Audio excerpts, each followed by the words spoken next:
January 1945, a field hospital near Ardennes, Belgium. The air inside the converted schoolhouse is thick with the scent of antiseptic and wet wool. In the corner of a crowded ward, a boy lies under a thin blanket. He is 18 years old. His stomach is torn open by shrapnel. The surgeons have already performed the only mercy they have left, making him comfortable while he waits for the end. He holds a bundle of letters in his shaking hand, the paper worn soft by constant touch. His eyes can no longer focus on the words his mother wrote. He is the last of his squad, the survivor of a unit that no longer exists. He is entirely alone. They say George Patton is a man of iron and ivory, but over the next 3 nights, he will offer this boy the only thing the army had forgotten to give him. This is the story of the 3 nights General George Patton spent reading letters to a dying boy no one else visited. A moment of profound humanity in the middle of a brutal winter. Before we continue, make sure you subscribe to the channel. We tell the World War II stories that show the quiet moments that revealed who he really was. Beyond the headlines and the battlefield maps, Private Billy Corrigan was 18 years old. He came from Terre Haute, Indiana. He served as a rifleman in the 35th Infantry Division. Billy had enlisted the morning after his 18th birthday, walking into the recruitment office with a heart full of nervous energy and a simple, quiet sense of duty. Before the draft board called his name, he spent his afternoons helping his father stock shelves at the local hardware store and his evenings walking his dog through the quiet Indiana woods. He had been in combat for exactly 11 days before a German mortar shell tore through the frozen earth and his own midsection. Now, he lay in a bed that had once been a student's desk in a Belgian schoolhouse. He held a bundle of letters from his mother tucked into his coat pocket. They were soft and gray, the paper worn down to the texture of cloth from being unfolded 1,000 times. He could no longer see the ink on the pages, but he refused to let them go. He was the only one left from his squad, a lone survivor waiting for a darkness that had already begun to settle in the corner of a crowded ward. Major Lawrence Sterling was 42 years old. He was a senior surgeon from Boston, Massachusetts. He served as the head of the medical detachment at the Ardennes schoolhouse. Sterling believed in clinical efficiency above all else. He often stated that a hospital was a high-volume factory, and a dying soldier with no hope was simply a broken part that could no longer be repaired. He moved through the wards with an air of detached superiority, wearing a tailored wool coat over a pristine white apron that stayed inexplicably clean. He carried a polished silver cigarette case, a family heirloom that signaled his life of comfort back in the States. To Sterling, the boy in the corner was a waste of a precious bed and a drain on the limited time of his nursing staff. He saw the war through the lens of surgical outcomes and survival percentages. He had no room for grief or sentiment in a zone of triage. He viewed the dying not as men, but as logistical hurdles that slowed down the machinery of the hospital. January 1945 was a month of frozen blood and iron. The German Ardennes offensive had failed, but the cost of the Allied victory was a mountain of bodies. The Third Army was pushing hard into the Siegfried Line, moving through a landscape of shattered trees and waist-deep snow. The cold was a physical enemy. It seeped through the stone walls of every building, freezing the water in medical basins and chilling the wounded to the bone.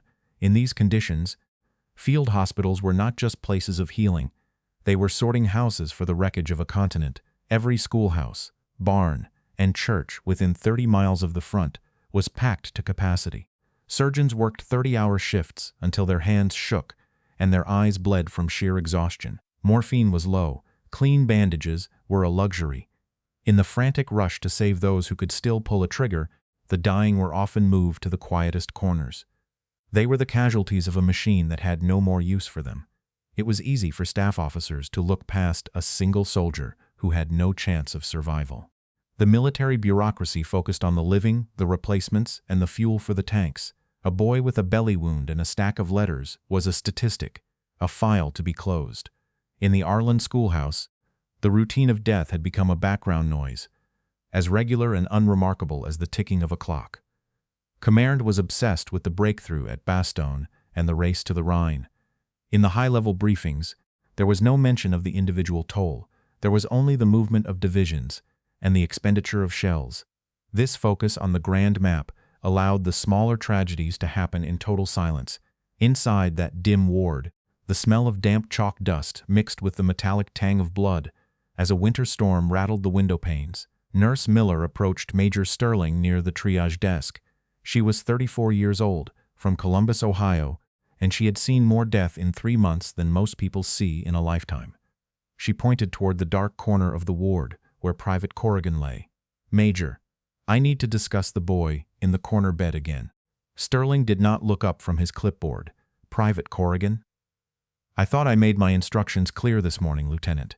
He's asking for his mother, sir. He has a bundle of letters, and he can't see well enough to read them anymore. Most of them ask for their mothers when the shock wears off. It's a biological reflex. Miller, not a medical emergency. He's the only survivor of his squad, sir. There is no one else to sit with him or even hear his name. Then he is a statistical anomaly and a logistical burden. He's been in that bed for 72 hours, and the prognosis has not changed. The surgeon said he has a few days left. We can at least give him those days with some dignity. Dignity is for the victory parade. This is a field hospital. We are currently drowning in casualties from the Ardennes. He's an American soldier who gave everything he had. He deserves 10 minutes of a person's voice before the end. He deserves nothing more than the standard palliative care. My priority is the men we can return to the front to win this fight. You're suggesting we just leave him in the dark until his heart stops? I am suggesting you stop wasting your emotional energy on a lost cause. He's a gut-shot private from a destroyed unit. He has no tactical value to the Third Army anymore. He's a human being, Major. He's a drain on our limited supplies. Every hour he occupies that bed is an hour a salvageable soldier spends on a cold stone floor. I will not stop asking until someone hears him. Then you will be asking from the laundry detail. My authority in this schoolhouse is absolute. I decide who gets a bed and who gets a body bag. I do not have time for the whining of a farmhand who was not fast enough to duck. That is a cruel thing to say about a boy who is dying for his country. War is cruel, Miller. My efficiency is what keeps this hospital running. If you want a priest, go find a church. If you want a doctor, follow my orders and move him to the hallway if he is still breathing by midnight. I will not move him to a hallway to die alone. You will do exactly as you are told, or I will have you court-martialed for insubordination. We are here to win a war, not to hold hands with the doomed. The nurse turned and walked away before her anger broke her composure. She found a captain from the Inspector General's office who was checking the supply manifests near the schoolhouse entrance. She told him what the major had said. She told him about the letters and the boy who was being treated like a piece of broken equipment. The captain took out a notepad and wrote down every word. He knew the general was in Ardennes for a staff briefing. He knew that George Patton had a specific kind of hatred for officers who lacked heart. The report moved up the chain with a speed that only righteous anger can fuel. It passed through 3 desks before it landed on a field desk inside a command tent. The report reached Patton within the hour. The heavy oak doors of the schoolhouse swung open. The sound of boots on the wood floor cut through the low moans of the ward. Patton walked in unannounced. He was in full uniform. 4 silver stars glittered on his helmet and his shoulders. The ivory-handled revolvers were holstered at his waist. The room went cold. Every nurse and orderly stopped moving. Major Sterling stood paralyzed behind his desk. The general did not look at the charts or the medical supplies. He walked straight to the back corner where Private Corrigan lay in the shadows. Patton turned back toward the triage desk. He looked at Sterling. "Major, what is the current status of the soldier in the corner bed?"